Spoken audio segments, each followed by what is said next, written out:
Before we get started on Mayor's Night, I want to say a big thank you to Principal Jason Sinowski. Jason and his staff for letting us use the facilities at Kenwood Elementary School to host our Mayor's Night Out. Let's give them a big round of applause. Kenwood is always a stop for us. We always like coming to Kenwood for Mayor's Night Out. Let's go ahead and where's Michelle Cheney, Special Events Coordinator. Hey, Michelle, how's it going? We'll go ahead and start off and introduce our department. Jeff Smith, Fire Department. Ed Cruz, Hammond Water. Sharon Daniels, Personnel. Carmen Pagano, Housing. Chris Sackler, Legal Aid. Catherine Tarver, Economic Development. Jack Smith, Sewer Maintenance. Bill Talon, Planning and Development. Jeff Long, Police Department. Kelly Ray, City Controller. Mila Brzezinski, Port Authority. Stan Desani, City Engineer. President Board Visitor, City Council. Mark McLaughlin, Chief of Staff. Kurt Cook, Building.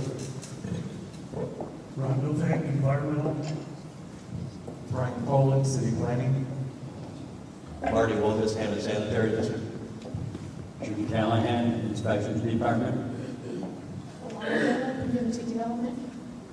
Dennis Radowski, United Neighborhood Inc. Pat Moore, Parks Department. Jason Dowling, Public Works.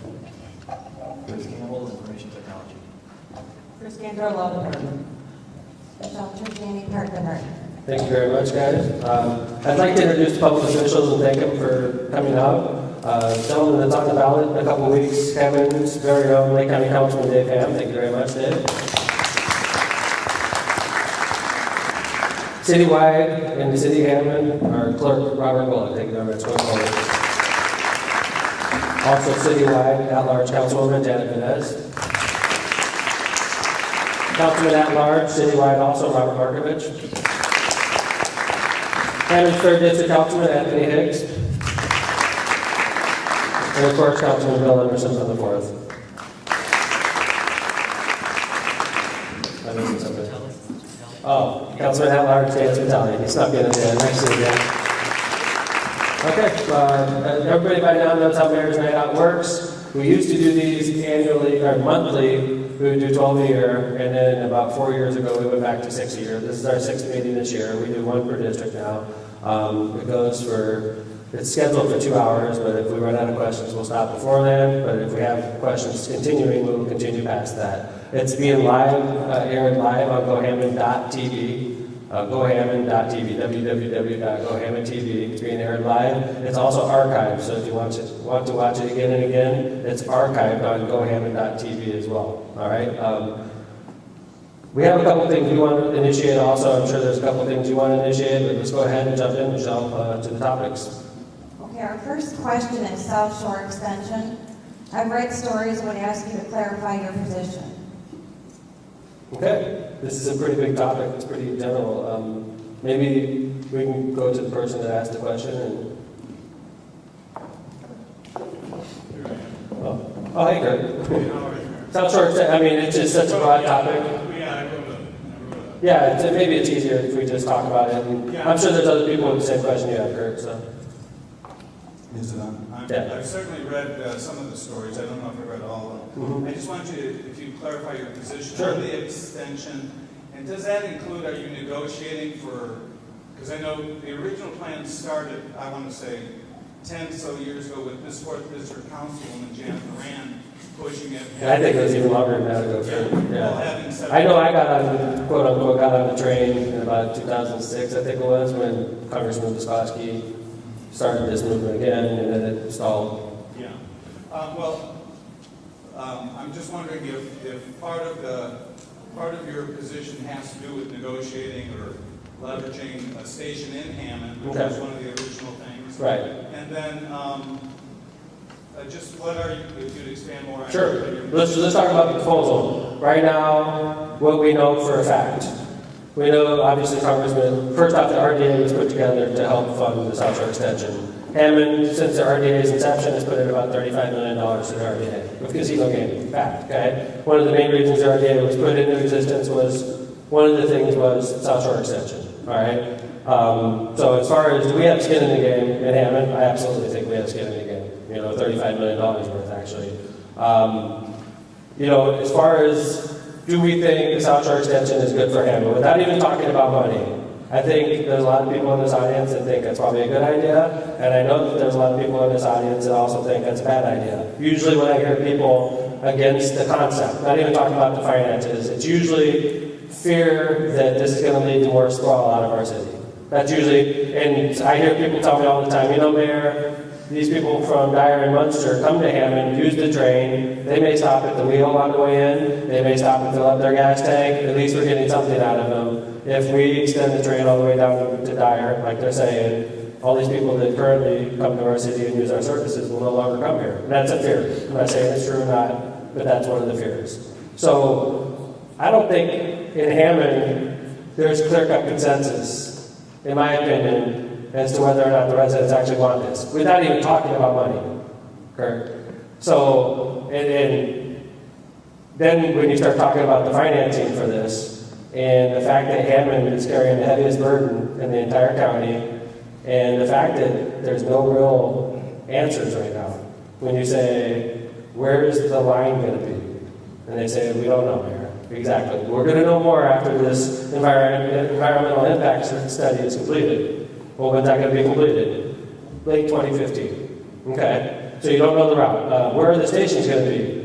We don't know where the station is going to be either, Mayor. We're not going to know where the stations are going to be until after the environmental impact study is completed in 2015. Your councilman brought up a great question, and I was flabbergasted when I heard your response. Councilman Emerson in the city council meeting said, Congressman, is there going to be freight on this line? And I was thinking to myself, there's no way there's going to be freight on this line. Why would they put freight on that line? And the congressman said, I can't answer that question right now, Councilman. Councilman, is that a true statement? Yes. When he said that in the Hammond City Council meeting, my head hit the table. And I said, this could be a freight line? This is controversial enough in our city without a freight line. And I know what freight lines mean. Freight lines mean trains blocking streets. Freight lines mean complaints coming into the mayor's office because the train's going 2 miles an hour and it's stopped and kids are climbing over it. When I heard that, and that's not, so without even getting into the financing, there's concern in our city, in my opinion. We don't know where the stations are going to be. We don't know the route it's going to take. We don't know if it's going to come from Illinois or if it's coming through downtown Hammond. We don't know. What we do know is how much they want. They want $900,000 a year of our newly enacted local option income tax money for the next 30 years. $27 million. They know that, exactly how much they want from us, which is shocking. So I don't look at it as, when you hear people trying to support it, they say, well, it's only $900,000 a year. But I say, well, that's $27 million a year. And if you're going to trust me to spend, and the council, who's supported this with the resolution, if you're going to trust us to spend $27 million of your money, allow us to ask basic questions like, where's the station going to be? Where's the route going to be? Where, you know, is there going to be freight? Basic questions that they should know the answers to, and they don't. So I tell you, the council and I got together, came up with a resolution. The study that they're doing costs $2 million. We got together and said, we don't want to spite the councilman, the congressman. You know, there's respect for the congressman. He's done good things for our city over the years. So we don't want to spit in the face of the congressman, but we don't want to write a check and not know how to answer your questions. So what we said is, why don't we do this? We're going to give $250,000 towards the study. And when the study comes back, then we know the answers to your questions, Kurt, then we can say yes or no. And it'll be a debate. And people are going to show up on one side, and people are going to show up on the other, and the council and the mayor are going to have to make a tough decision when that day comes. It's not even going to come until the end of 2015. We're a year away from it. So that's a really quick skim, but I can tell you that since we've come up with this decision, the council and the mayor, $250,000 towards this study, we've been under a lot of pressure, mostly from the media. I haven't really received too many phone calls from constituents, Kurt, I'll be honest with you. It's mostly from the media. I'm reading a lot of bad things about myself lately because of the stance I've taken, and I think it's wise. I have a feeling if you were spending $27 million, you would do everything you can to make sure you can answer your constituents' questions. That's all we're doing. Thank you, I appreciate it. And it's a really good topic. I'm sure there's other questions on it. I just have two other Sure, questions. sure. I just want to thank Jason. I've known Jason before, and I know he's doing a good He is. And I think the sewer maintenance. He's all right, you know. He lost a lot of credibility on that last one, but anyway, thank you. I appreciate it, Kurt. Let's stay on topic with the South Shore. I'm sure there's follow-up questions. How's it going, Mr. Ochi? I had a question. It's kind of maybe backing on years. Well, last week or 2 weeks ago, you came out with an idea for a referendum. Yeah. I think it's probably the best. Thank you. It's a great idea. Other communities that are school expansion development capital projects. I don't know if there's a precedent set for that yet. There is. There is. Absolutely. You kind of just walk us through that process. I think that is piggybacking on you. Thank you. Kevin, I'm going to put you on notice. I'm going to need you in a second, okay? And Mr. Ochi brought up a question. Bob and I know each other real well, by the way. He's a great community guy. Helped coach the World Series team that Hammond had. Bob and I know each other real well, so I want to say thank you. He's always the kind of guy that's in the community, helping little kids, so thank you very much, Bob. I appreciate it. Bob brought up an issue. Kevin, I'm going to need your help because Kevin's a member of the elections board. A few weeks ago, about a month ago, I was sitting in the CLE, and I had like a flash. I was reading an article about a referendum they were doing down in Indianapolis. And it was a referendum over a hospital that they'd done recently, and it was over like $25 million. It wasn't a lot of money, which is $25 million is a lot of money. Don't get me wrong. But in the overall scheme of things, if they're going to do a referendum down there for $20, $25 million, here we are in Lake County spending $600 million. That's what they say the number is right now. I have a feeling that number could go up. You know how government projects are. If they say it starts at 600, I don't think they're going to bring it in at 585. I think it's more likely to be 685. Here we are spending $600 million in Lake County with no referendum. People like Councilwoman Vines, Councilman Emerson, myself, council, the mayor, all across Northwest Indiana are being put in a box basically to decide for everybody the next 30 years. Why are we spending $600 million on a project that we don't even know there's support for without asking the voters?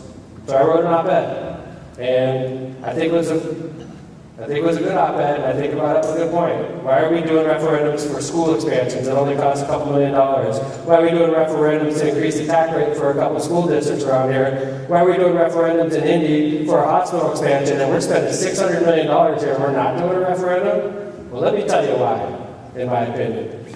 It will lose. That's why they don't want to do the referendum. It will lose. The public doesn't support this, in my opinion. And if that's the case, why are we spending your money, Bob? Why are we spending $600 million if the public doesn't support it? That's why I love your approach. Kevin, can I bring you in real quick? Kevin, how would you start a referendum? I know that the General Assembly could do so. By the way, Kevin lives across the street. I bet you drove here too, right, Kevin? Did you drive here? I did. Well, now He lives across the street, so Brian Bowen walked though. He lives close. you can give a right over. I was in the back because my phone was charging, so I apologize I wasn't close. But Mayor, actually, to get a referendum, usually, like for example, you hear about referendums in California and Oregon, like Prop 48, Prop this. That's all done because the California Constitution, for example, allows referendums to hit the ballot by petition. That doesn't exist in Indiana. In Indiana, referendums hit the ballot by statute. In other words, the legislature has to decide this will be a referendum. For example, the mayor alluded to school funding. That's kind of the newest referendum that the legislature came about and said, we're going to write this into the law in Indiana, and if you have a school project over, I think it's $3 million, maybe it's $5 million, you have to go to referendum. You might remember like Central did it twice. They lost the first time, won the second. Munster did it, they won. Crown Point did it, they won. So that's how it happens in Indiana. In the mayor's op-ed, he brought up, I thought, a real good point about the fact that gaming, if you remember, was by referendum. I think Porter County actually voted it down. Hammond obviously voted it up. So the way, to answer the mayor's question, the way a referendum gets started in Indiana is the Indiana State Legislature has to say, vote on this issue. And to date, obviously, they haven't decided to vote on this South Shore issue. Thank you, Kevin. So, in my opinion, Bob, I think that that's one of the reasons. I don't think the support's there for it. And if the support's not there for it, then that begs the question, Brian was spending $600 million. Do you have a follow-up on that? I just wanted to comment on anyone, this week responsible.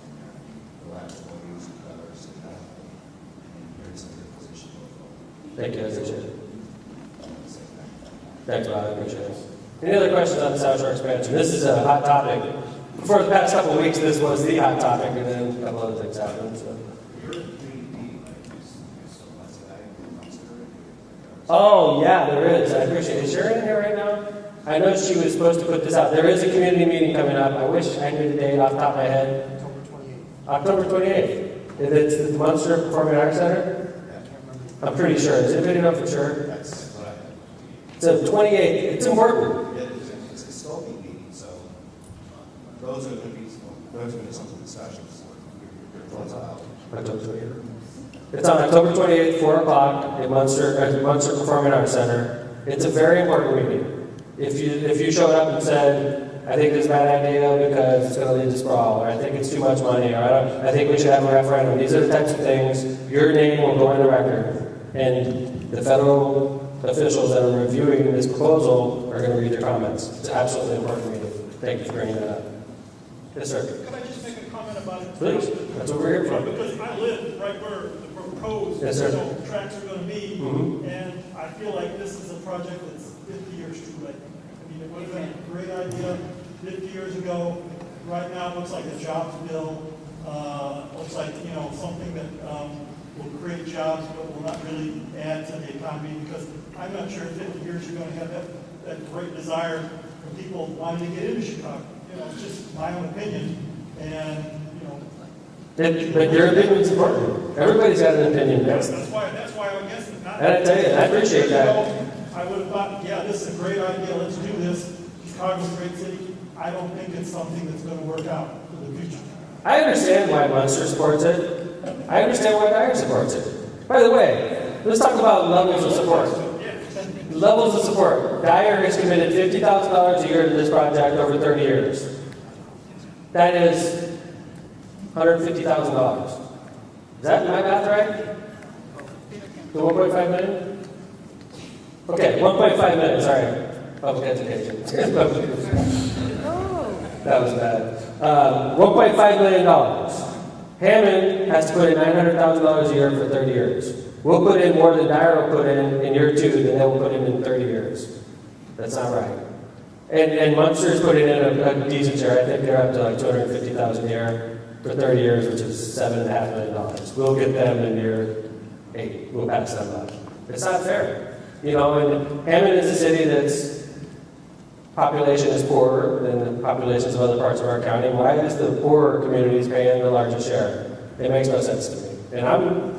And I want to see what this study says. I have a lot of doubt and questions in my mind. And I think if we do this, the fair way would be to take it off the top so that every resident of Lake County pays the same on this. I don't think it's fair that a Hammond resident has to pay a lot more for this project than a resident of Dyer. I don't think that's fair. So I promise you, I will continue to fight. Not to fight the project per se. I'm going to fight to make sure if it happens, we're going to be treated fairly, sir. I promise you that. Thank you. Questions on the South Shore? Who's conducting the study and how reliable will it be? I wish I knew. Does anybody know the answer? I know the firm's name. The firm's name has been published. I know that the firm is conducting the forum on the 28th in Munster. I know it cost $2 million to do the study, George. I couldn't tell you the name of the firm. I imagine it's reputable. I imagine it is. New Orleans? URS? And they're reputable, I imagine? Yeah. So everything's going to hang on this one study, right? Everything's going to hang on this one study. No comparison, nothing. Well, the study is required under federal law. They have to do I the study. understand that, but I'm saying with respect to relying on it, formulating questions, issues, etc. Well, it doesn't mean that the FTC is going to approve the project. That doesn't mean that they're going to approve it. Just because the study is completed doesn't mean we're going to get the federal funding we need to complete this project. No, that's not what I'm asking. Time out real quick. Pat, before you leave, Jim, I mentioned something earlier. I was making a joke. I apologize about that. Okay? I'm proud I went to public school. I consider myself a pretty smart guy. I was trying to be funny, and I'm sitting in a public school. That may not have been funny. I just wanted to apologize right after that. Okay? That was a tasteless joke.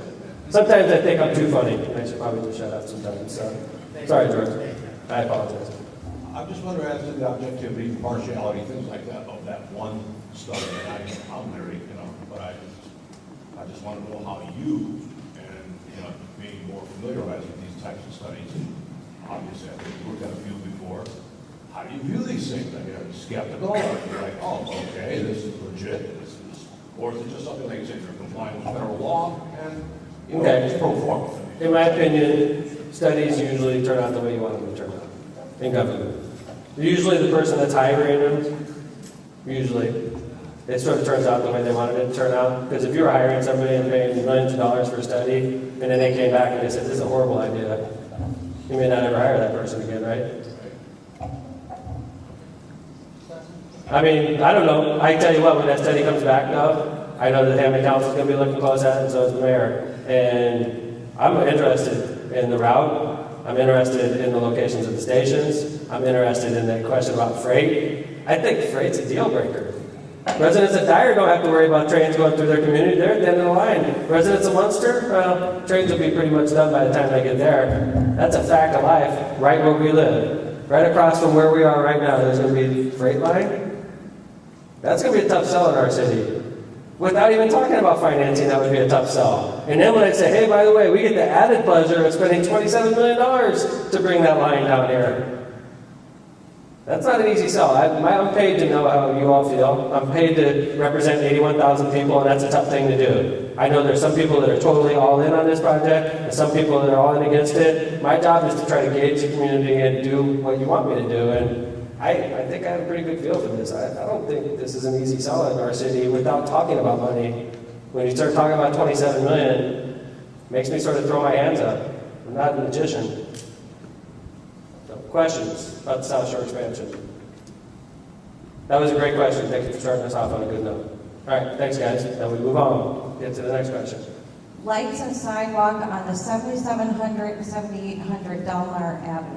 I'd like to introduce our city engineer, Stan Stotney. He's going to sit right next to Councilman Emerson. Between the two of them, I'm sure they can tell you what the status of these projects are. What was the question? Why aren't there sidewalks? The street's very dark, the sidewalk is lifting up and cracking. They've lived there for 26 years and nothing's ever been done. What block again? 7700 and 7800. Okay. Delmar. Delmar? First of all, that's not the board. Other than that, I couldn't tell you. Okay, Stan, what's your excuse? I'm still having trouble hearing it. 77, 7800 block of Delmar. What is it, about bad sidewalks Yes. or no sidewalks? Lack of lighting and buckled sidewalks. Is that true? Yeah. Okay. Which district is that?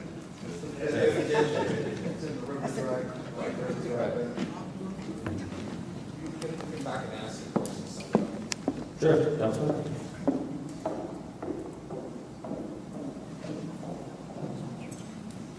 Okay, why don't we just take that one down, Stan, and we can follow it up. I can't answer the question as it relates to the street itself being reconstructed, but I can say that we received a letter stating that the concrete company has raised the prices, so we can't do any more sidewalk repairs this year.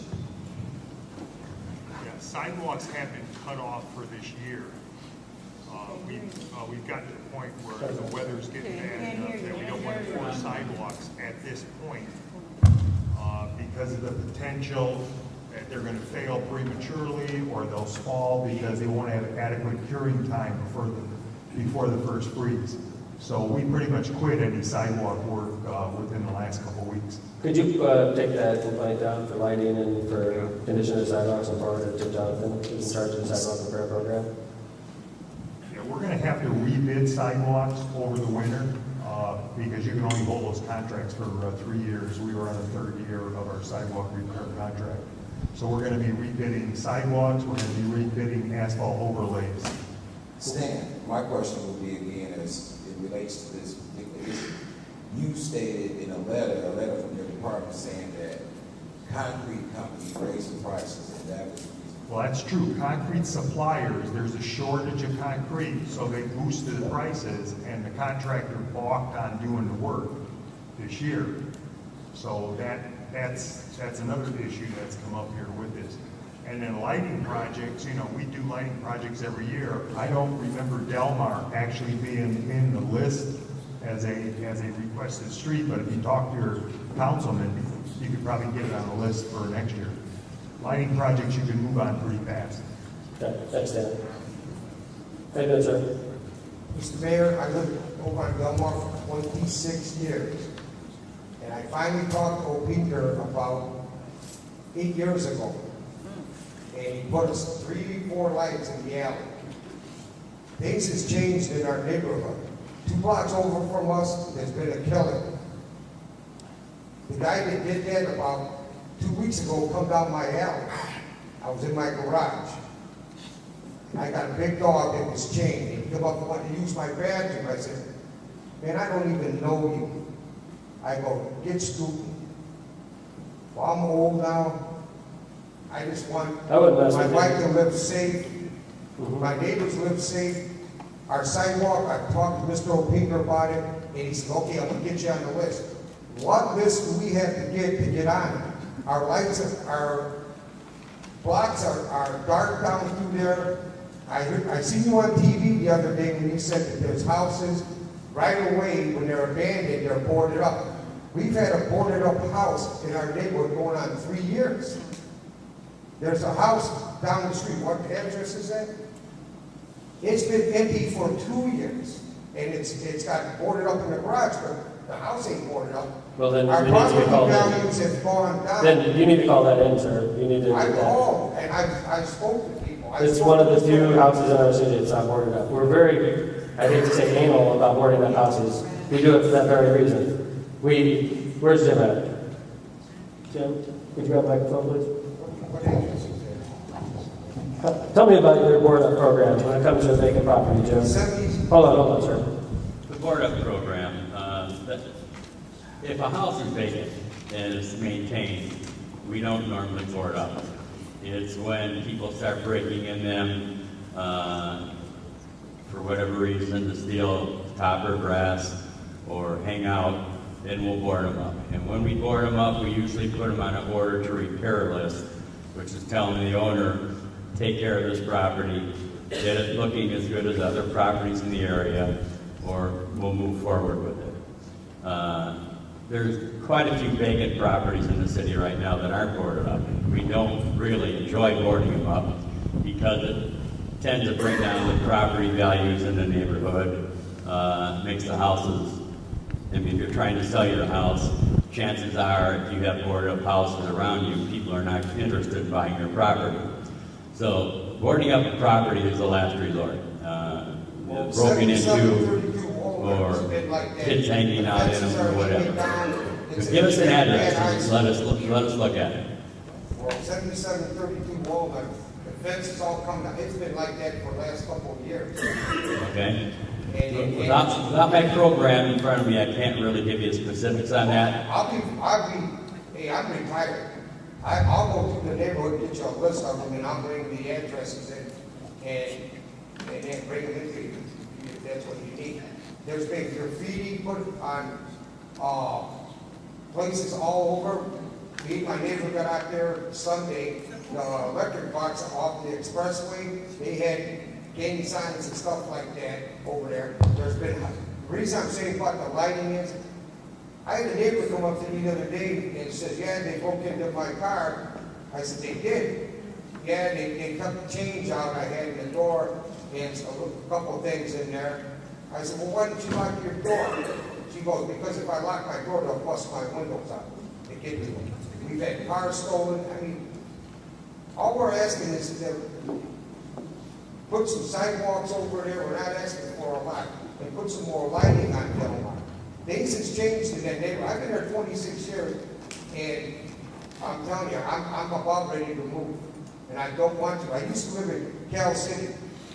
Mrs. Quackenbush, her husband, was a very good friend of mine. I go back over and look at the old neighborhood, and they tore down all kinds of houses in Cal City. I left from Cal City to come to Hammond. I thought I was doing a real good thing, and I still think I am. All I'm asking is if they would look into it. I've been talking to Mr. O'Pinker for the last 8 years, and the first time it was election year, and he got the lights up, and I walk out there, and I'm sitting there, man, it's all light up. You can even see from one part of the alley to the half part. Now you can see all the way down. All we're asking is take care of our sidewalks, and put some more streetlights so we feel safe. That's all we're asking. Mr. Mayor? Would you clarify for me, because you keep talking about alley lights and street lights? Do you need both or alley We got lights? alley lights. 8 years ago, they put alley lights in. Okay. Bristol Finger did. And I spoke to him a couple of weeks ago, and he's telling me, he says, well, the way things is going, we only got a budget of like 300,000 or something like that. Well, I tell you what, my front of my house, if they'll do the concrete, I'm willing to pay the other half. I've got a guy that does it, and that does concrete and sidewalk. If they give me the okay, I'll do my own and pay for them. How's that? Would that work for you? Well, you could do your own. We can't pay for half of it. We have to bid it. He But told if me you that. wanted to do your own, you can get a permit. Come on, we're not gonna have it. Mayor, I got an update. First off, the council person is the one that's in charge of allocating the district funds, sir. I mean, this is something that has to be brought up to Councilman O'Pinker for us to buy into it. I mean, that's how it starts. Okay, if we can get something going on with him, I'll be glad, and the neighbors around the neighborhood will be glad to sit down with him. I've got an update on 7732 Walnut. I've got all the demos on my phone. It was sent a notice of violation, and I did an agreement to rehabilitate, which was mailed to the new property owners on October the 10th. It's a new owner out of Munster. He signed a written agreement to rehabilitate the property. So he's agreed to fix it up, and if he doesn't fix it up, it's already on the demo list. So it's Fisher Cut Bait for the new owner in Munster. Okay. Excuse me, first of all, I apologize, I didn't realize we were in the wrong district, I'm really sorry. It's okay. I've never came. No, you know what, this is, it's in a, Yeah, yeah, it's all right. Really, but what about the boarded up house down at the end of my block on the 7900 block at Delmar, 7908, I think it is? That's been boarded up for a couple of years now, no one's done nothing to it. Yeah, it's going on 3 years, I mean, it really makes our neighborhood look bad. I mean, everybody on that section tries to keep it looking nice for the sake of, you know, we like to live in a nice neighborhood. But that looks really bad there. I mean, I understand that you don't have to board them up, but when you board them up, I want to know how long are they staying boarded up before you do something about it. Gotcha. Okay. What was the address on that again? 7908 Delmar. Okay. All right. I want to stay boarded up before. Well, it depends on if we own it or not, if it's owned by the property owner still, if it's going through a demolition process. Chris, you want to talk about the demolition process? Sure. So, I have the master list on my phone. I'm not sitting here playing Angry Birds. I have it on Ignite. I have every file we've ever done. I don't have any on Delmar, so I would only ask that you 311 it in or call it in with the exact address so we can get it on the list. I stopped on my way and took pictures of it on my cell phone. I can show it to you later with the address. Yeah, we just need an exact address. once we start the demolition process, ma'am, we do about $1 million a year in demos. We've done $1 million a year in demos every year I've been mayor, so we're about $12 million into this program since I've been mayor. It's a process. How long is, if you want to, let's say we have possession of this property she's talking about, Chris, how long would it be before you can knock that property down? Bless you. Gesundheit. Salute. All right, let's say it's, I got one on my phone right now, 6320 Harrison. I'm just picking one because it's in the middle.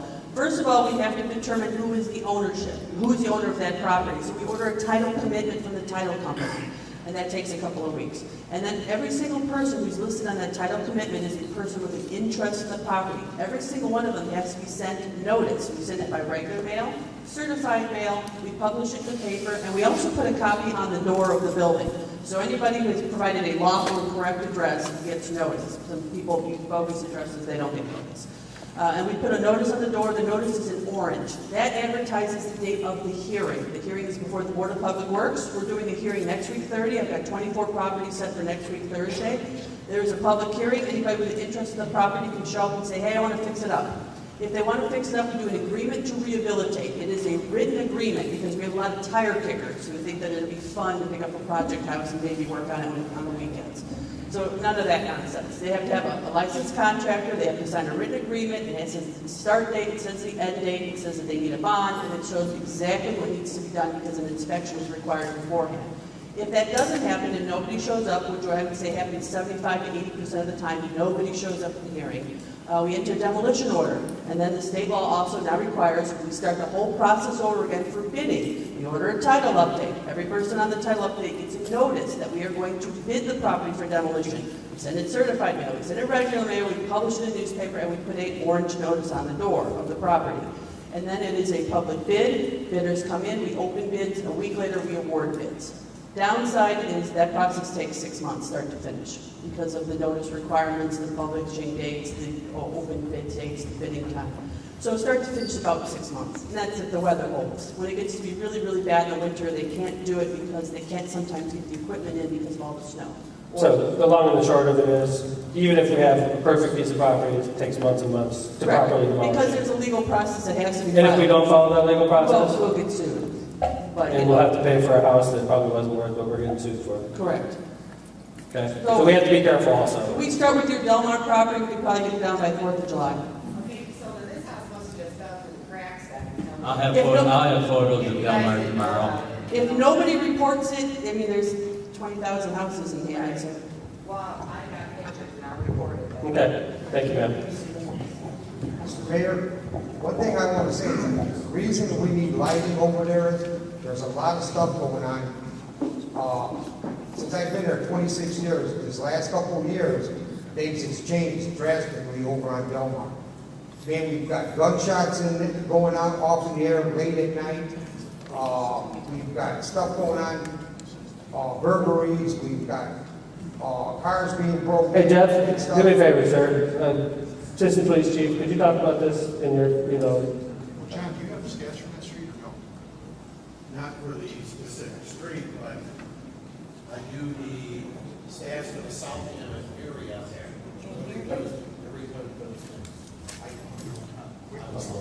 Here. Can you migrate? If you want to know exactly what's going on in the neighborhood, the third Thursday of each month, we have a meeting in the house. So I bring out evidence. That'd be a good time for you to let me know what's going on. If you get me the information, and obviously we'll jump on what your problem is in the neighborhood. Yeah, I'm just asking for more lighting and that because things have changed and that, and my wife used to work at 5:30 in the morning. And she goes out there and it's pitch dark. It's pitch dark. We leave our porch light on and all that.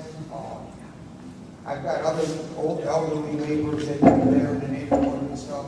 And I just want some lights down through there where it's bright. They got lights all over. all right, I appreciate it, sir. Thank you. Jeff, could you give me your opinion as like our neighborhood and crime? And I know that our former chief of police lived in that neighborhood, literally. There's still several police officers that live in that neighborhood also. I mean, you mentioned the murder. Right.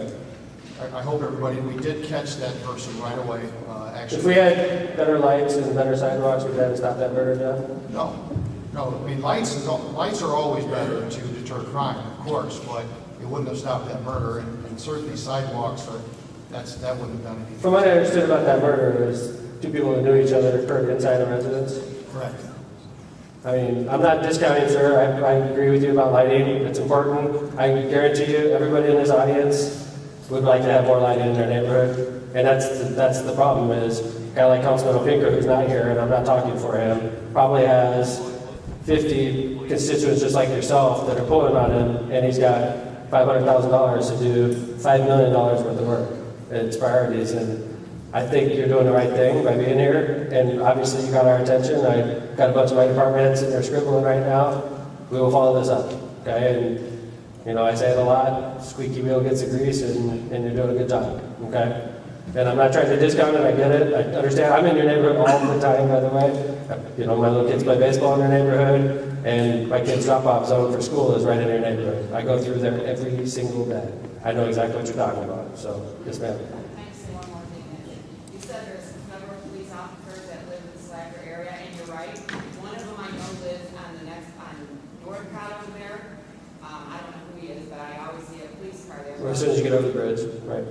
Well, yeah, right on Northcott, right there across from where Cabela's Beach. Right. But you know what? Last year they got their sidewalks and got their streets lit up really nice. Yeah. I mean, I'm gonna say, I'm putting new streets up from there. Okay, thank you, guys. When you go down We got it, sir. We spent a lot of time on the sidewalk, okay, so we'll go on to the next question now. What's going on at United Neighborhoods, Inc.? Any new programs? Question was written by Dennis Sadowski. Hey, Dennis, how you doing? Either that or somebody that wanted to make Dennis Sadowski talk. This is Dennis Sadowski. He was formerly in Pioneer Development. Now he's working as the executive director of United Neighborhoods, Inc., which is a not-for-profit that works for the city of Hammond. Dennis. Currently, the most recent program that the United Neighborhoods, Inc. is being involved in is the blight elimination program. We were awarded some funding from the state of Indiana through identifying 25 properties in the city of Hammond, all of which are in the 2nd and 3rd district, and those will be scheduled for demolition 5 to 6 at a time for the next 12 months. With the vacant lots being sold or being offered as adopt-a-lots programs. It was an extensive process by the Neighborhood Stabilization Program LLC group, where they had identified the properties, estimate the cost. They developed a matrix to determine the severity of the problems with the properties. The 25 properties have again been identified, submitted to the state and approved, and we will be funded by the state for the acquisition and demolition of those properties. Okay, thank you, Dennis. Yes, ma'am. Can you identify the addresses, specific addresses? I have the list of addresses. Ms. King, if you would like, give me your email address. I'll be glad to forward those to you. Thank you. Any other questions about you and I? Okay, thanks, Dennis. All right, next question. Last question. Hey, last question? Okay. I'm going to remind everybody that this is generated by questions. So if you want to keep the meeting going, please go back and visit Courtney and Jill and keep the meeting going. I want to interject before we get to the last question, and something that Councilman Emerson brought up earlier. Michelle, either you or Jill could talk about this if you want. The Veterans Day Parade is the first annual parade we're putting on in Hammond, November 8th. Is Yes. the date? Okay, which Saturday is before the Veterans Saturday before Veterans Day. Could you go ahead and do a little preview on that, please, Michelle? We have, if you are interested, anybody that's interested can fill out an application. It is free, unless you want to be a sponsor. You can sponsor for $500 or $250. So if you're a veteran and you want to show up, Councilman Emerson shows up. He gets to walk in a parade. Yes. Is there going to be bands and stuff like that? Yes. All right. It's going to be, what's the route? This is a leading question. Right.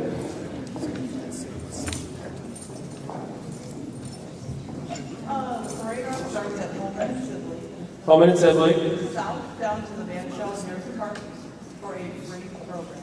South from Holman and Sibley down to Harrison Park, where there's going to be a short program. Correct. Free for all veterans. Absolutely. Bands, candy, the whole thing. I love a parade. Love a parade. It's going to be a cold parade, though, so make sure you're wearing your heaviest coats and come out and honor your veterans. All right, first annual parade. This is a big deal, so I hope we get a good crowd. It could be a big thing for our city. So am I missing anything? We're still taking applications if anyone wants to participate in the parade. That's also free. Okay, so like if you're sent to your bank or something like that and you want to participate? Absolutely. Okay. Call Michelle. Thank you. All right, Ann? Yes, I also want to mention that we're going to do a food drive for the parade, for the Veterans Day Parade also. The food drive for the Veterans Day Parade? Done through some organization or? Calumet Breweries. Oh, that's nice. Right, and anyone that wants to donate food can drop it off at the Civic Center, Gene Shepherd Center, and at the parade, if you want to bring the goods to the parade, then they will have a truck there. Okay. Thank you, Ann. I appreciate it very much. And I want to remind everybody, this is the only parade of its kind in our region, so hopefully you can come out and show your support for the veterans. Okay? All right. Let's go ahead and do the next question. Michelle? Any information on Riverside Dog Park? Dog park. The 4th District's going to get the city's first dog park. We picked a location. The good thing about a dog park is we have a good location for it. It's going to be in Riverside Park. Working with the councilman, working with the engineer's office, working with the park department. Mr. Pat Moore has seen more dog parks probably in the last month than you ever wanted to see. Pat, do you want to talk a little bit about what you've learned in your dog park travels? Like the best type of watering stations and stuff like that? Yeah, I've been to pretty much Dyer's Dog Park, Munster's Dog Park, Wicker Park's Dog Park. We've got some really good ideas. Stan Testani has been working diligently on this. He's got some pictures, I believe, with him. I see him walking with some boards. Reasonably sure probably something about Riverside Park. We're going to lose the playground equipment and the tennis courts, which are pretty well shot to begin with. And I believe it's like 2.5 acres. You know, it's, we're still doing a lot of research on it. Dyer, for one, has a large dog park and a small dog park. Munster's has, at Centennial Park, a very large dog park. Wicker Parks is probably not the best of them all, but I feel confident that we'll get something really, really good. Dan, you want to jump in on this? Yeah, we started playing with some different configurations, and we've got a spot picked out in the park, so we'd like any residents' comments on the specific location. There's equipment that you can buy for the park. We'll probably break it into 2 segments, one for large dogs, one for small dogs. We're going to have a gate when you get your dog license, because you're going to have to be able to prove that your dog is vaccinated before it can enter the park. You will get a card so that you can enter the actual dog park. Which could help us actually. One of the problems we have is a lot of dogs in our city aren't properly registered in our city. If you want to participate in a dog park, you have to not only register your dog, you have to prove that your dog is vaccinated, which is good for health of the city and probably could result in increased revenues. Yeah, so we've been working on this. We've got some preliminary digital images of what the thing will probably look like. So we're talking about Riverside Park, which is the west side of the park over towards Calumet. Picture, if you will, the tennis court and the playground. The playground is dilapidated. It's either time to reinvest in the playground or it's time to do something else. The tennis court has been dilapidated for years. That's an additional investment we need to make if we're going to have tennis courts. When you think about what we've done recently with parks in our city, as far as the playground is concerned, right across the street from Riverside Park over at Optimus Park is a state-of-the-art, fairly brand-new playground that costs quite a bit of money, and a lot of the kids use it. I have seen more kids over there than I've ever seen in Riverside Park using the old playground there. The tennis courts, I know we have a lot of residents that enjoy tennis. We are building 6 brand new tennis courts in another part of the city, Dowling Park. So as far as tennis options, we have brand new tennis courts in Harrison Park that we recently opened, brand new tennis courts that we will be opening in Dowling Park as part of the Purdue Calumet expansion. So we figured this would be a good location. It's a sizable location. It gives us that first dog park and a lot of options for residents that don't have options right now in regards to their dog. Councilman Emerson has been working very closely with us. We are unveiling it to you for the first time tonight, and we're taking input. This is not set in stone. If there are concerns that we have not thought about, we trust that you will bring them up to us so that we could adjust accordingly. So we did want to bring it up to Mayor's Night. I appreciate the councilman's leadership and help on making this happen, and we're moving forward, and we're all ears. So if anybody has better suggestions, this is the time to bring them up. Not right now necessarily, but to your councilman, to your mayor, and we will forward them recommendations accordingly. Is there any questions about the dog park? George, you have something? Okay. Dog park, going once, twice. So for informational purposes, the park itself is right about where the intersection is of River Drive and Tapper Avenue on the south side of River Drive. Right. Okay. So thank you, and congratulations to the 4th District. You're going to be our first dog park in the city, so you're going to contain it. All right, Michelle? Okay, we have a question. What are you going to do about improving the race relations between the Hammond Police and the African American community? Okay. Good time to bring up the last thing on my list, which is a meeting that's set up by the City of Hammond November 5th. Location is Civic Center, November 5th, 5:30 to 7:30. Please mark your calendars. I've already received confirmation from Lake County Prosecutor Bernard Carter, from Sheriff John Bunsich, as well as a number of other people that were lining up at this point. I know I'm going to be on the panel. I imagine the Chief of Police will be on the panel. I imagine the Assistant Chief of Police will be on the panel. I imagine the 3rd District Councilman will be on the panel. We're going to put a panel of community leaders, including the Sheriff and the Prosecutor, and we're going to have a 2-hour plus discussion on this very question. I've been mayor now 11 years. Re-elected overwhelmingly twice. One time was close. I've always done well in all neighborhoods of our city. It's just every part of the city is important to everybody that lives in the city. After the late September stop of the Jones family, or Mr. Jones, a lot of questions were brought up about brutality and racism, stuff I'd never heard before in regards to Hammond Police Department. Literally, stuff I've never heard before in regards to Hammond Police Department. And now, CNN has featured Hammond, and I'm willing to talk, and I say, but we figured that the 2-hour community forum is a good start. I imagine it's going to be well attended. Obviously, the press will be there. I imagine maybe even CNN will show up. I don't know. But I know I'm going to be there, and I know that I want to get good leaders. This is being moderated by the Human Relations Commission. Has the moderator been confirmed, Kevin? Ron Mullins, the chairman of the Hammond Human Relations Commission, is going to moderate this event. We are trying to get community leaders, law enforcement personnel. This is not a Hammond-only issue. This is an issue nationwide, in light of what's happened in Ferguson, in light of what's happened recently in our city, in light of, there's a lot of angst in America, and, I think I know Hammond's a very diverse city, and we've always done well. Everybody gets along with everybody. We never had issues like this. When the heat was the hottest, and I know that CNN wanted to see this place turn into Ferguson. I know that's what they wanted to see. I know that's what the Chicago media wanted to see, and it didn't. I know that there's people angry. I know that. I understand. And that's why we want to get together and talk.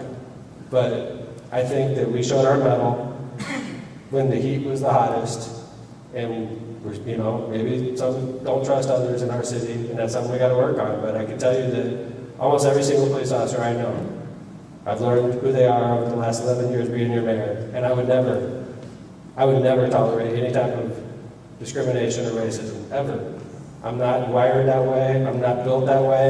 If there was anything ever said in front of me that indicated that was going on, I would not tolerate it, ever. And it doesn't. And just because CNN says it was so, doesn't make it so. The stop in late September of Mr. Jones could have been avoided. It escalated. And I'm not super comfortable with the way it escalated. I wish it turned out differently. If it should have turned out differently in minute 1, when the officer said, "Can I see your ID?" That's when it should have turned out differently. Because regardless if you have warrants out for your arrest or not, when a police officer asks you for your ID, you show it. You show a basic level of respect to a law enforcement officer, even if you don't agree with the reason you were pulled over. If we had that in society, a lot of what we're experiencing now would have never happened. Now, it escalated, and some people aren't comfortable with how it escalated. I'm not completely comfortable with how it escalated either, but it should have never escalated. When you get pulled over, you show respect to a police officer. That's the way I was raised, and that's the way I am right now, and that's the way I'm bringing my kids up. If my kids get pulled over, you show your ID, you show a basic level of respect for a law enforcement officer. They're sworn to protect us, and they do a heck of a job, and I'm proud of the Hammond Police Department. I'm proud to be the mayor of your city. I'm not afraid to stand up in front of anybody, and I want to point out a couple things. When this went down, my first phone call, once I found out, was to the Ministerial Alliance. My first phone call, I said, "Listen, we need to get together and talk about something that happened." This is even before the Ministerial Alliance knew about this. My very first phone call I made, I said, "We need to sit down and talk. Something happened I just found out about, and I want to sit down and talk." And I was told, "Okay, Mayor, let me figure out what's going on, and I'll call you back." Next time I heard from that person, they were marching in front of the Hammond Police Department with signs. Hey, There was no march. Ask you a question. So you tell the city, Question? Yes, sir. so you telling me this is the first time you've ever heard of any problems between police officers and African American men in this community? Yes. So I've never heard anybody say, you have a racist police department and we're being targeted. Never heard that. I've heard people complain and they got arrested. They have to be that might, please. you say that last part again. You say you heard when people got arrested. Yeah, when people get arrested, they're usually not happy. Okay, so then what do you think? Let me ask you this. So I've heard Caucasian people get arrested that were very angry and complained about the police officer as well. okay, but I'm saying as far as African American men and from this community, you saying that the only time that we would claim it's racist is when we get arrested. I didn't say that, no. That's what you said. Yes, ma'am. Correct me if I'm wrong, but did not Ron Mullins give you a letter that Councilman Higgs read at a council meeting? And you read and said that you were not a racist? And I think I might have that letter in my purse. I'm pretty sure I do.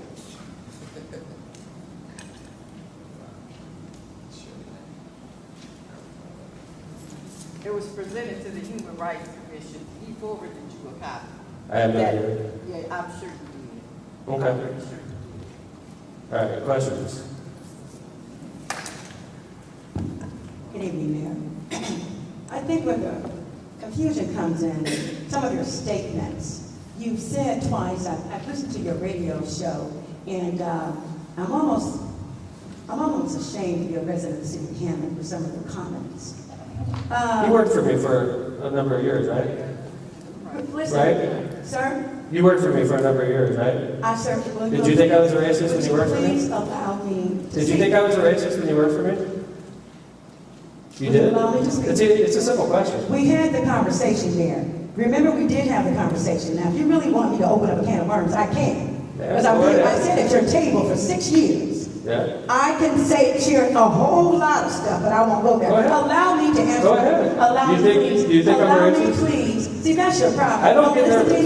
anybody, and I would hate when you go on these radio shows. No one marched on you. We had a press conference. Yeah. And then you indicated that you were pissed off to use that kind of language and refer it to the ministerial lines, and the NAACP is so insulting. What are you talking about? You don't listen to yourself when you speak to yourself Friday morning, WJOP. I taped it so that I can read, so it can rewind in my mind. You worked for me for 6 years, right, Carlotta? No, answer my question. Okay, what's your question? My question is, why did you make those comments? Make That you what were comments? pissed off. Why did you use that kind of language and directed it to the Hammond NAACP and the Hammond ministerial lines, and that you thought they were your friends? And then you all went on with your conversation about racism. You bring it up. No, I mean, you constantly bring it up, sir. So I'll leave it alone, but I was very insulted to listen to you. And I've said a little of nothing about this whole thing. But don't make me ashamed to be a resident of the city of Hammond. I make you ashamed? And you pushed away your own chief of police to capture your audience on national web. That was shameful. I've gotten so many calls all over the country.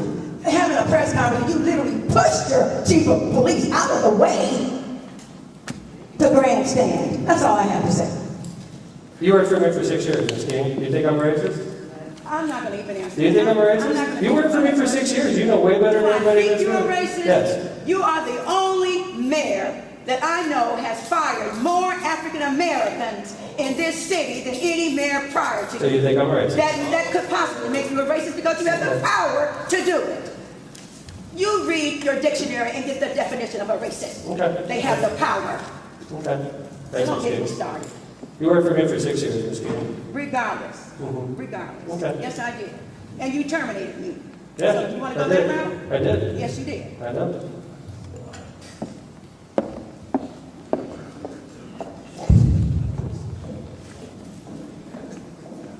Any other follow-ups?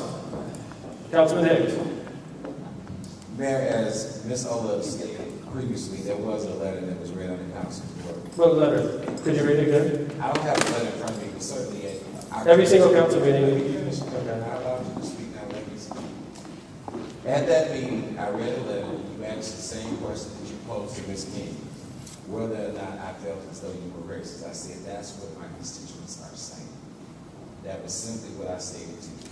I've tried to approach you with this matter as diplomatic as I possibly can to express my concerns as it relates to my constituents in the 3rd District.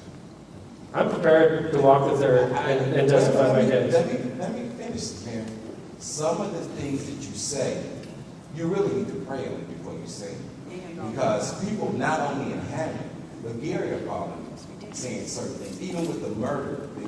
Certainly, the officers in Hammond, they captured the murder. But there are families that are grieving. You have to be careful how you approach subjects. That's all I can say. Any other questions? You know, Mr. Mayor, if I get pulled over by the police and they tell me to get out of the car, I'm getting out of the car. That's plain and simple. They got the gun. Everyone's telling me to get out of the car. They pulled over for a reason. So, this gentleman pulls me over, get out of the car, I'll get out of the car. It's not going to be like. I heard a lot of people say that they feel that the seatbelt laws are pretext to allow police officers the ability to be racist.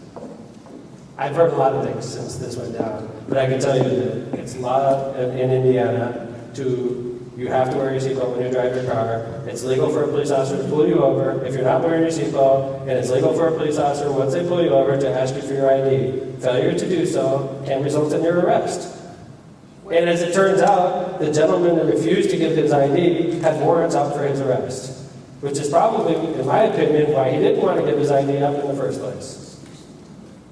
I don't see that as being racist. If the person was white, if the person was Hispanic, if the person was Asian, you refuse to give your ID after being legally pulled over, it's going to escalate. I'm not thrilled with how it escalated. I wish it didn't escalate the way it did, but it did. Should have never gotten to that point. My name is Yolanda Gray, and I'm upset right now. I wasn't going to say anything tonight. I really wanted to come here and see what was said, but I am really upset at the Caucasian man who just spoke, and he talked about if the police asked him to get out of the car, he's going to get out. But you don't know the experience of being an African American in this country or even in this city. Now, in 2006, and let me be clear, my family is the one who had to fight for our rights because we were the family that, listen, we got out of the car. I was with my husband and my 3 children. I got out of the car, but once we got out of the car, that was when the brutality began. It didn't happen until we got out of the car. So in the African American community, you're damned if you do and you're damned if you don't. You don't know. You say a prayer. You don't know what police officer you're coming in contact with. On that particular day, we were going to, just like that family, we were going to handle funeral business. We were on our way to a wake. We had just left our house. This happened on my block. My neighbors watched it. The patrons from the restaurant watched it. I got out of my car. Now, my husband was already out. He got out of the car. I get out, and I'm walking to where the police asked me to come to, and I was tackled in the street, knocked out of my headgear, knocked out of my purse and my shoes by Bakari, who when I saw that video, I just screamed and I cried for that family because thank God they stayed in the car, because when we got out of the car, the attack was on the women and the children. My son was choked, a gun was cocked to his head, and we did nothing. We did absolutely nothing. And guess what? At the end of the day, we had 2 years where we had to fight criminal charges that the police put on us. We spent thousands of dollars, and we got little money. And let me tell you how I also feel that there is some racism in here.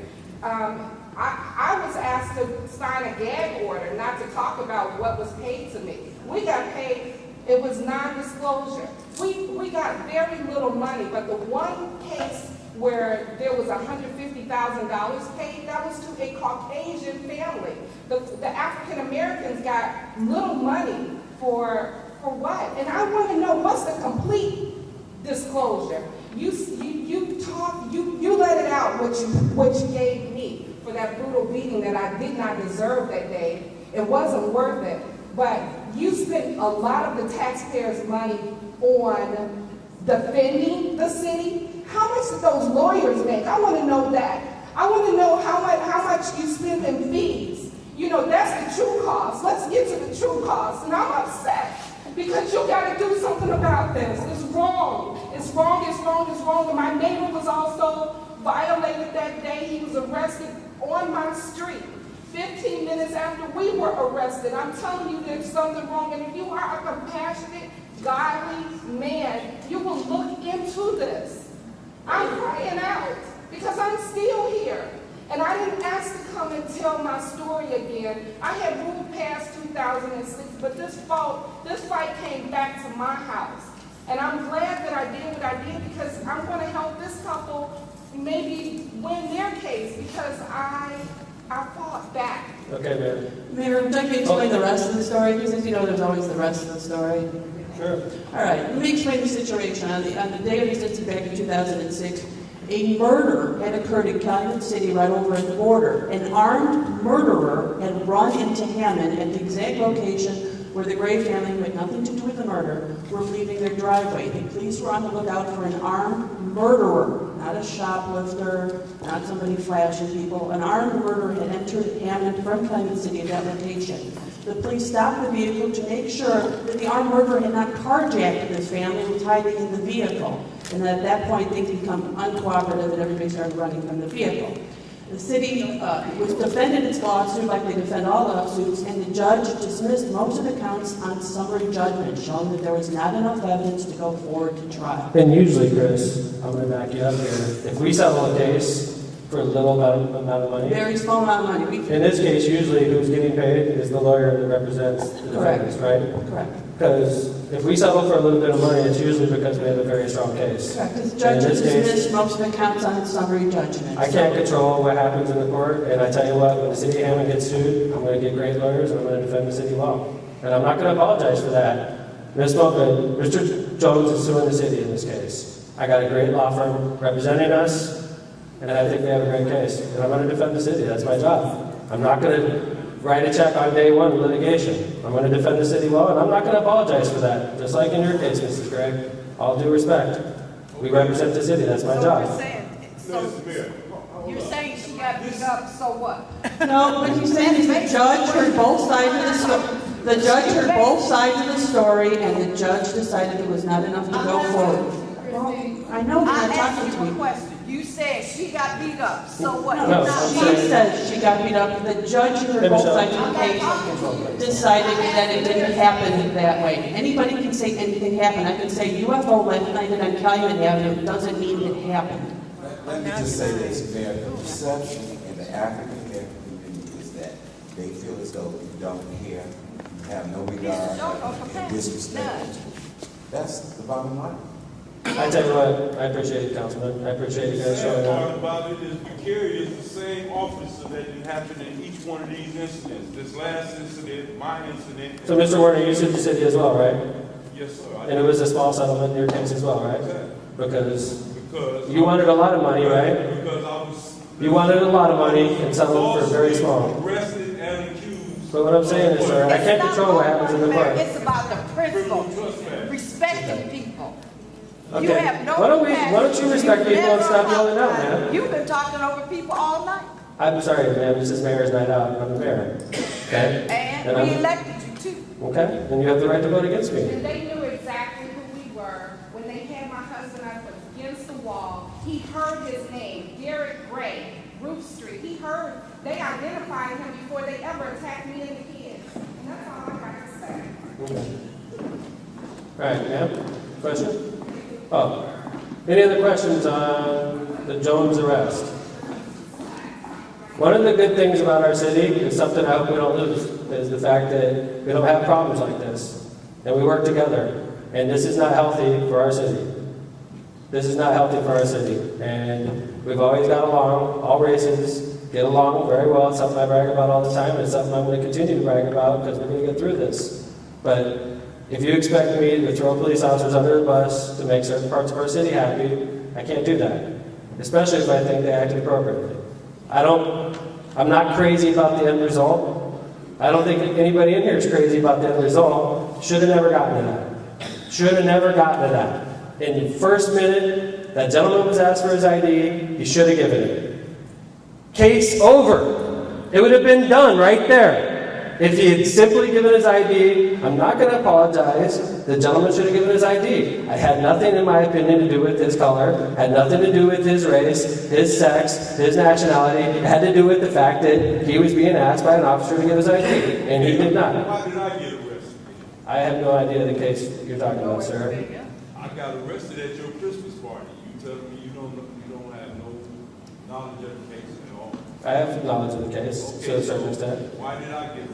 I have no idea why you got arrested. I wasn't there when you got arrested. You got The arrested. case lingered on for 2 years. I have no idea. You have to ask your lawyer that, sir. Okay, but you and I had several conversations where you told me that you was going to have the case dropped. It lingered for 2 years. Was it dropped eventually? Yeah, Lake County threw it out after I had it transferred. So Lake County threw your case out? Okay. Come on, man, you know how that case got dismissed, man. I have no idea what you're talking about. All right, questions? Hi, I was busy doing the things at work here. I may have missed a lot of this. No problem. Now, my understanding is that the woman, the driver was asking for, would call 911 and ask for supervisors to show up. Yes, I believe that's true. Did a supervisor show up? We had two of them there. What rank? Lieutenants. Okay, it didn't show that in the video, But they're both lieutenants. Chief, is that true story? Yes. Who's the highest rank on the street at any one time? The lieutenant's the highest rank. So we had two supervisors at the scene, is that true? Correct. Okay, very little is shown or said specifically, and I'm just looking for clarification. I'm not looking to accuse anyone of anything. Sorry. Now, in the video, it showed the passenger had offered a ticket that had been written to him. And I know in Illinois, when Cook County would get pulled over, they take your ID and they give you the ticket to use as identification until you go to court. Or at least they did that. We still don't know what was on that paper, but you got to keep in mind, the paper was offered 9 or 10 minutes into the video. There had been 9 or 10 minutes of asking for the identification before anything was offered. And keeping his hands in plain sight. Yes, he continued to move around the compartment of the car, as we all know is a dangerous situation for us, or can be. He was asked several times to stop doing that, and he continued doing it. That's why it's important to keep that in mind. Whatever was on the paper was offered 9 or 10 minutes into the video. Yes, but before the level had escalated to breaking a window or tasering someone.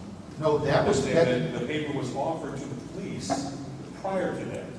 But at that point, the decision was made already that he was going to be placed under arrest. So by the time he offered whatever he offered, the decision was already made. That he was I didn't hear going to any jail. police officers saying, step out of the vehicle, you're being placed under arrest. Sir, I can assure you that went on many, many times before you've seen the window get broke out. He was asked to exit the vehicle by Lieutenant McCary, then by Lieutenant Turner, and then ultimately by Sergeant Maldonado, who showed up later. Sergeant Maldonado showed up about 5 or 6 minutes into the stop. His tape goes on for minutes and minutes. And what I saw, I didn't hear any heated language as far as, of course, no derogatory terms.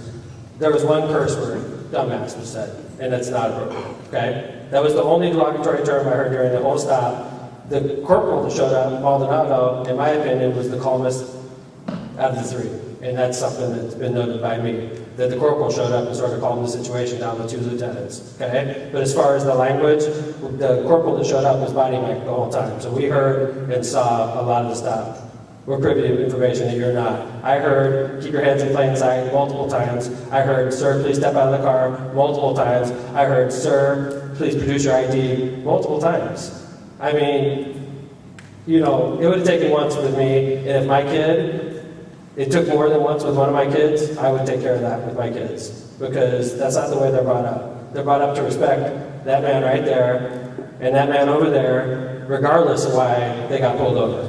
Keep your hands in plain sight. Yes, sir, no, sir. Cooperate. That's the way I bring my kids up, and that's the way I think we should, as a society, be brought up. If that were the case in Mr. Jones' arrest, we would not be talking about Mr. Jones. We wouldn't even know who Mr. Jones is. He may have ended up with a $25 ticket. He may have been arrested because he had outstanding warrants for dealing drugs. He may have been let go. My understanding was that that warrant wasn't issued from LaPorte County until days after. It was issued, it was entered wrong. It was entered with the wrong date of birth and the wrong race. That's why it wasn't active that day. It was certainly in the system, just it didn't have the right date of birth and it had the wrong race. Well, I mean, That was a mistake by them, not being But able to if- issue it. Yeah. So, anyway. Can I say something there? The main thing we need to keep in mind here is no matter what side of the fence you are on, whether he should have been asked out of the car or not, Maryland versus Wilson, 1997, gives us the right to ask a passenger to exit the car. He was asked to exit the car several times and identify himself several times. The question was asked originally was, what are we doing? We're listening. The chief and I have met with the Ministry Alliance, we've met with NAACP. We care about the city. We care about how people feel when they're being pulled over. That is something that the mayor mentioned, the diversity of the city. I love living in Hammond because of that reason. But you got to keep in mind, Lieutenant McCary writes 1,600 to 1,800 tickets a year. We're talking about one stop. So that means 1,500 or 1,600 stops went without issue. One guy decides, I don't want to give my ID, I don't want to get out of the car, and it escalated to where it ended up. If he would have gave his ID from the beginning, and we can make whatever, you can come up with any reason you want, but he did not provide identification, he did not get out of the car. At some point, you have to make a decision, this has gone on too long, he's moving around in the compartment of the car, we have to make a decision. That's when we made the decision to break the window out, ultimately placing him under arrest. I've heard some people say the officer should have let him go, Jeff. Just ignored the fact he wasn't given his ID. No, I think they should have asked the wife and the kids to get out of the vehicle. She was asked to open the door. She could have done that for us. Whether she was asked to get out of the video, I don't remember, but she could have certainly opened the door. She wouldn't do that for us. We can't let somebody drive off. Can you imagine if everybody we stopped for running a stop sign decided, Could you please, but he didn't have a seatbelt on, so he committed an infraction. We were going to issue him a citation. He would have been done. Think about this. To write 2 tickets for seatbelts would have taken all of 4 or 5 minutes. They would have been done. That's what it would have taken if he would have just gave his identification. We think he didn't give his identification because we think he knew he had warrants. Now, whether that's true or not, I don't know. I'm not inside of his head, but I do know all he had to do was give us his identification and it would have been done. Okay, next. Wait, one last question. It looks like the officer broke the window with a firefighter's tailgate. Is what it looked like. It seemed to have like a V shape to it, like one of those big pry bars. That's true. Where the hell did he get a firefighter's tailgate? I don't know where he got it from. I didn't ask him that question, but I will tell you that not too long ago, I'm on my way to work, and there is at the railroad tracks there just by May and Calumet, a lady had a heart attack and went on, and she was on the tracks. Doors locked, couldn't get in the car, we had to bust the window out. I used my baton and ultimately bent my baton. It would have been nice to have something like that. Hey, sir, could you please just let him talk? Okay. It would have been nice to have something like that to get her out of the car. Okay. Does he use it regularly? No. As far as I know, that's the first time he ever used it. Okay, question back here, Michelle. I have 2 questions. Sure. The first question is, when it's all said and done, did you ever find a plastic ID on him? I'm sorry, ma'am, could you say that again? I couldn't hear Did you. you ever find like a card, identification card on the gentleman? Mr. Jones, you mean? Yes. No. Okay, and the next thing is, if you're listening, I suggest, because in Illinois, when you get if you have a moving violation, traffic violation, they take your driver's license. So the piece of paper that he was offering the police officer was valid identification. He was in an Illinois car, so that was his identification. Now, you say it was 9-10 minutes, and that's understandable. 13. You got frustrated and everything. But you said, I don't have identification. This is what I have. So my suggestion is, the gentleman, the officer up there said, you're listening. I suggest, as many people from Illinois are coming over here, we learn the laws, they need to learn the laws here, the officers need to learn the laws over there. They work from Illinois, that's what happens in Illinois, you get your driver's license taken away from you, and you have to Okay. Jeff, how do you approach that? Chief, excuse me. How do you approach that? Because, I mean, I've had, back in previous life when I was a lawyer, I had clients that would go, say you're licensed to carry a weapon in Indiana, and they would go to Hegewisch, and they'd get arrested because they had a gun. I had situations like that come up in the past. And you can't say, well, hey, this is okay in Indiana because you're in Illinois. How do you approach a situation like that where what they do in Illinois may be appropriate? Is that appropriate in Indiana? I don't understand the question, though, man. What she's saying is, this gentleman may have had his license taken in Illinois. Is that a fair statement, ma'am? And that's appropriate. In Illinois, that's what they do. And they say, if you're pulled over, just show the ticket, and that's your ID. That happens all the time. We take this, I work Horseshoe, I work security Horseshoe, and people come there with that, exactly what you're talking about, the ticket. We accept that. We would have accepted that from him if he gave it to us at the very beginning. When he offered it to you later, that was not acceptable? We don't know what was on the paper. Whatever he offered was already, by the time it was offered, the decision was made already that he was going to be placed under arrest. We tried everything. I mean, we even taught, don't do this in front of the kids. Please don't upset the kids, because there's been a lot made out about the kids. But I think they should have been the ones caring about the kids. That's my opinion. If they would have just gave up whatever he had, if it was his identification, he should have gave it in the first place. Whatever it was. Thank you, Nick. Any other questions? Up here. Have those cops ever been involved in any other kind of trouble like this? Well, civil lawsuits, we had two people in the audience today had civil lawsuits against one of them. Right, and the two individuals that were here today, both of them had settlements that were far below what they were seeking. Well, I mean, I agree that you should get out of the car when they pulled you over, but if these guys have had other, like, problems with maybe Africans or something, maybe they do need some kind of training or something. Because, once I can see once someone's opinion, but if it's 2 or 3 times, there might be a problem. I don't, okay. You know what I mean? No. Yeah, please. I'm not saying fire them, but I'm saying maybe they're not used to different minorities, maybe they need some kind of training. I know both of these individuals live in the city of Hammond. And their whole lives? Well, one of them. For sure. Right. Yeah, for sure, yeah, too. They both lived here their whole lives, and I mean, people live in Hammond, make a choice to live here, and I think a lot of people in Hammond could live elsewhere, but they choose to live here, and I find it hard to believe that a person voluntarily moves to the city of Hammond, lives in the city of Hammond, and they're racist. I'm not saying they're racist. Maybe they have, maybe they don't hang around their own kind instead of hanging around other people, more diverse people, and really understand. But, and then you said something earlier, sir, and you said, well, if these officers had previous civil suits against them, then maybe we should do something. That's normal. I'm not saying fire them, I'm saying Right. maybe they need some kind of But training. I can also tell you there's certain officers that are the first into the line of fire. We're going to knock down a door. There's certain officers that are at the front of the line to knock down that door. We got to make a tough arrest. There's certain officers that are chasing the person down to make the tough arrest.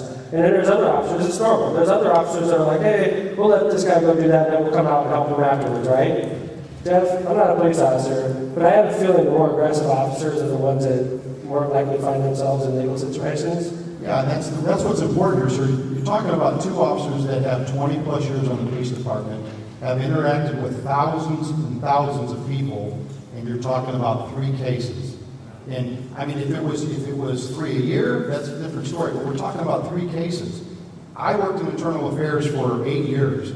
I can tell you that we never had a complaint against these 2 officers in reference to racism. So, is it possible? I guess anything's possible, but there was no signs of it leading up to this. And I know both of them personally, and I've never seen that, ever. Mr. Mayor, I'd just like to say this in regards to, you made a comment earlier, you said that you reached out to the Ministerial Alliance. I happen to be the only African-American city councilman in the city of Hammond. When you made that call, which Reverend Pope happens to be my pastor, he said that you texted him, you didn't have a meeting. Okay, that's not true. Well, I'm just telling you what was told to me. Okay. In regards to that, there have been incidents that have happened, and if you want to make a difference in having it, I can be honest. I've already made a difference in him. But I'm just telling you, I allowed you to speak, now let me speak. If you want to make a difference, and make a true difference, then work on trying to get more African Americans in position in the city of Hammond. Make it more diverse. Okay? I appreciate it. Thank you. You know what, I doubt very seriously, if any one of these European, Caucasian men in here were approached by an African American police officer, under any circumstances, would get brutal or violent with any one of you. I doubt if he'll pull his gun out and just shoot you, or any of that. So, but this is something that is constantly being done to African American men across this nation. For one reason or another. Mayor said earlier, he was thankful that this didn't turn into some first. I am. You know what I'm saying? And that's good. You know, I done had many experiences with police officers. As the mayor and people that sit here know. And I respect police officers. However, respect begets respect. It don't make no difference whether you're a police officer or who you are.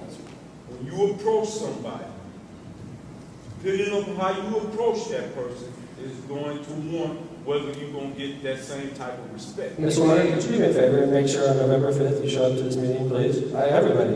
And say what you said now. I think it's great. I appreciate you saying that. I really do. And maybe we could use this as a learning experience, Mr. Warner. And I've never personally had a problem with you. I know. And the thing is, Mr. Warner, what you say is true. And it is a national problem, not necessarily just a Hammond problem. It just happened to be the tip of the sword on this one. But I respect you. I respect what you said. I agree with what you said. Councilman Higgs, about diversity, it's something I think about constantly, and I strive to make a difference on. I've heard a lot of people say, well, there's only X number of police officers that are African American, and X percentage of your police force. What choice do I have? Police officers, when they start, they finish their career. Am I supposed to fire officers and hire other officers so I can make my percentages better, or do I just, and quite frankly, a lot of times we don't have a lot of African Americans applying to be Hammond police officers. Is that a true statement, Jeff? In the last class. I mean, I know in our next class, we were bringing in 9 new officers that were picked long before this situation. One of the 9 new officers, Hispanic female. One of the 9 new officers, African American female. True? I mean, it's something that we constantly think about. And I tell you, if we had more members of the African American community that wanted to be Hammond police officers, we would be in a better position to hire more.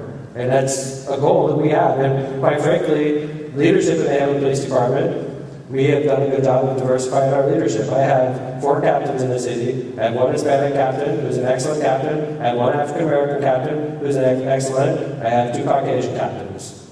All right? The head of internal affairs, African American lieutenant, outstanding police officer. Didn't promote him there because he's African American. I promoted him because he's outstanding. That's why.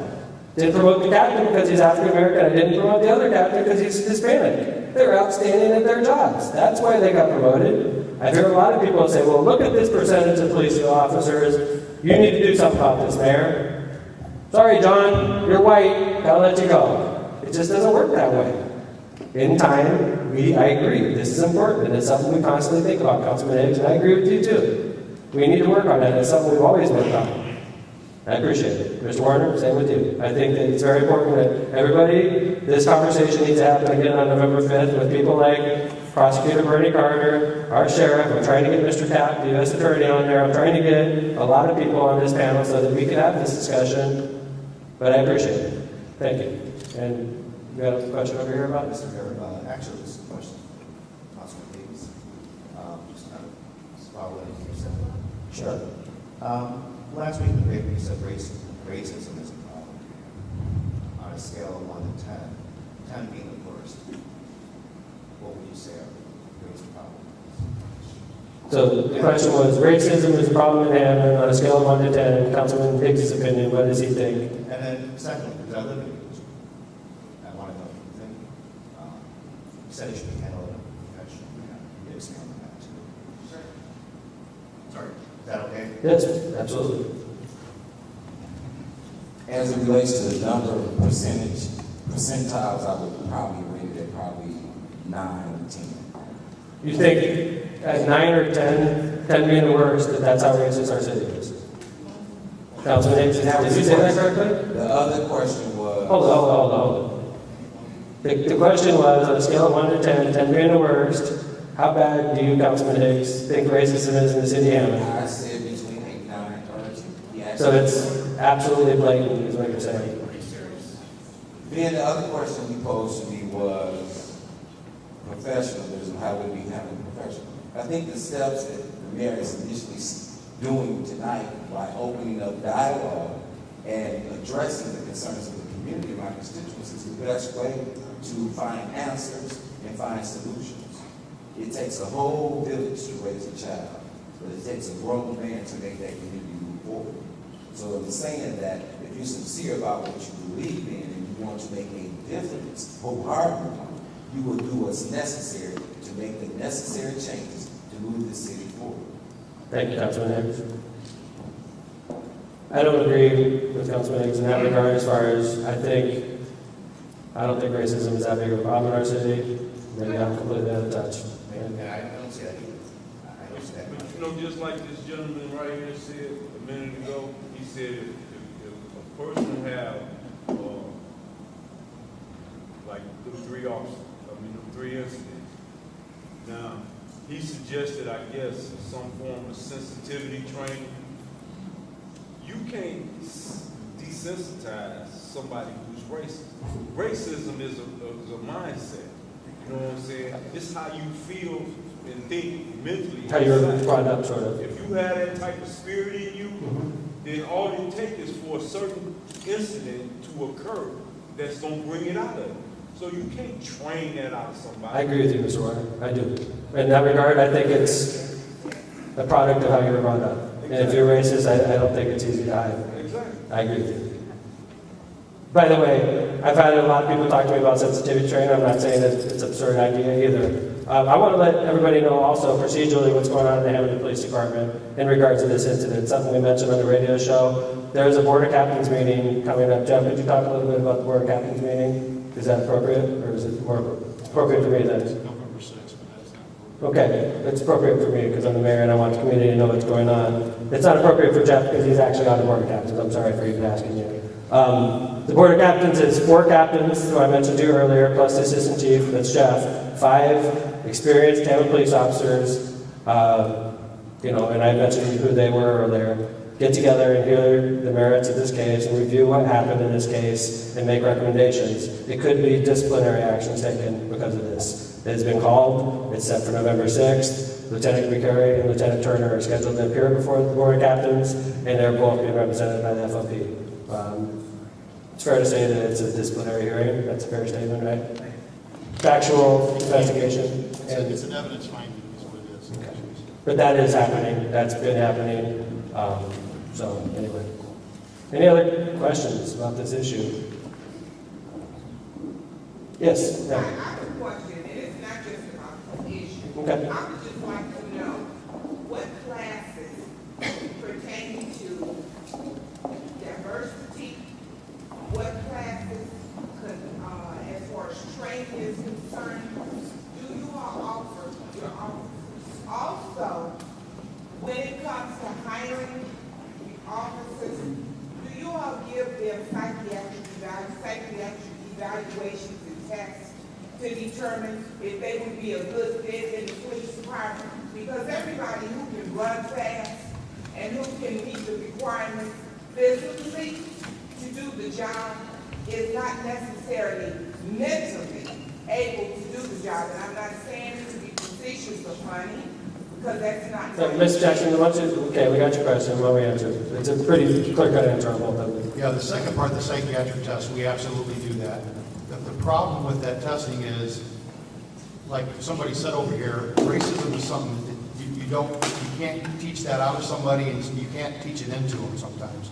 So if somebody goes and takes a test and they pass the test, there's nothing we can do about that. But it is independent testing. It's done on every person that's hired. And we have failed several people. The last group, we failed 6 or 7 people. The reasons I can't get into, but they failed the test, but it's absolutely done. Diversity training we do every year. It's part of our mandatory training. We've had that training throughout my career.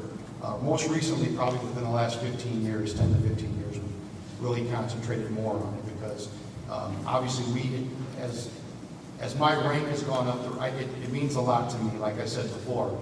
It means a lot to the chief, and we try to do everything we can to make sure that we keep that out of our police department. As the mayor said earlier, if I ever seen that, ever, that officer would be in big trouble. He'd be fired because I'm not going to stand for that. And that's why I want to make sure everybody's clear tonight. I don't want to make this traffic stop something that divides the city. Let's learn from it. Let's get together.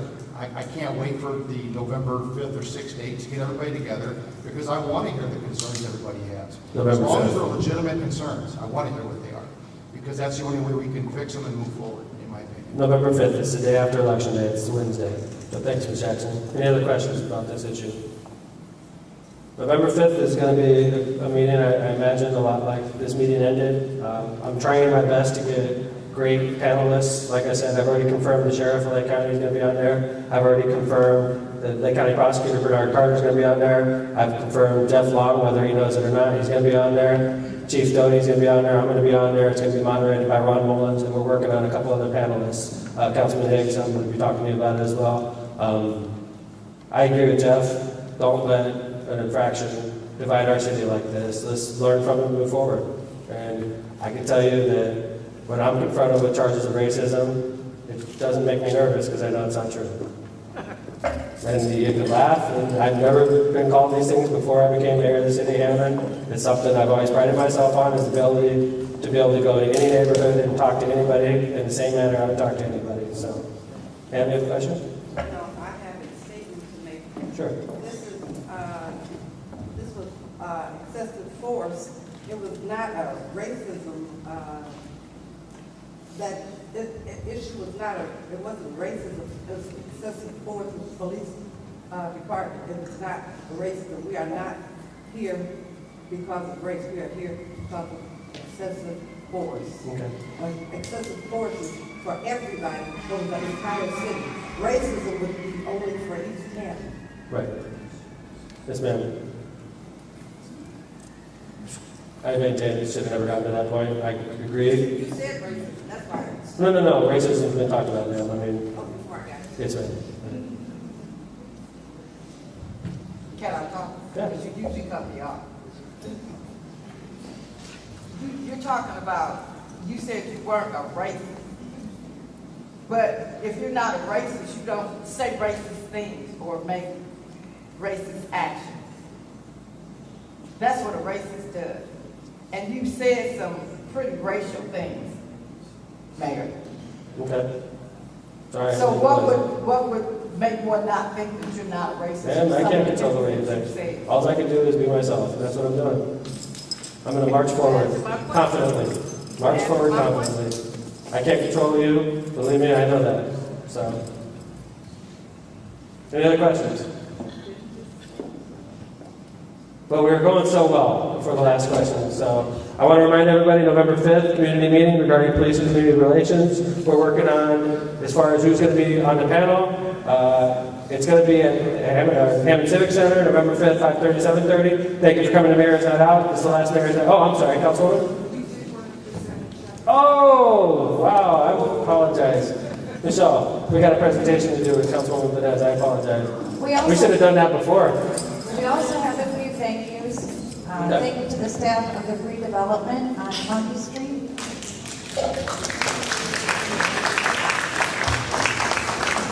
And thank you to the mayor and Hammond Police Department for apprehending the serial killer. I didn't apprehend it. For the record, the mayor did not apprehend the serial killer. It was apprehended by great detective work from the Hammond Police Department. Councilwoman Janet Vanez.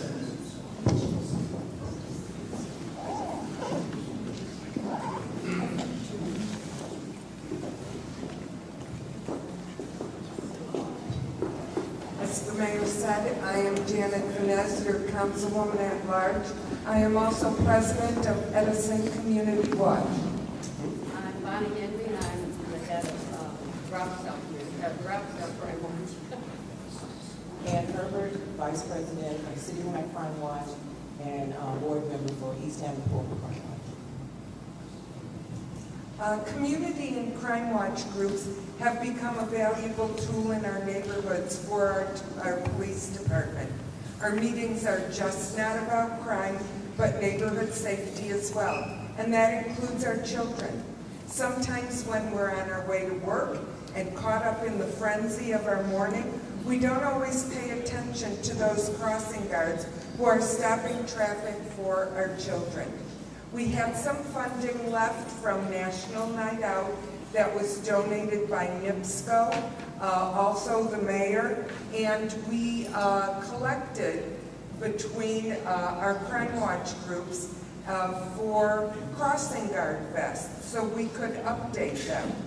So our community and crime watch groups are donating $1,320 to the Hammond Police Department so they can get some bright new vests for all of our children. So, Jeff, here he is. Okay, from all the community and crime watch groups in Hammond, $1,320 to your crossing guards.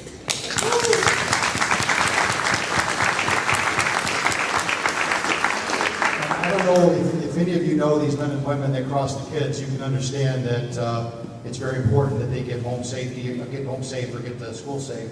And I can tell you that their job has got to be one of the most dangerous in the city. People do not pay attention these days. They're texting or they're calling.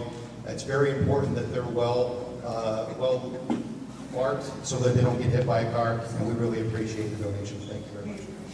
Congratulations. Thank you to the Hammond Community Crime Watch. Councilwoman Janet Vaness. Let's give her a round of applause.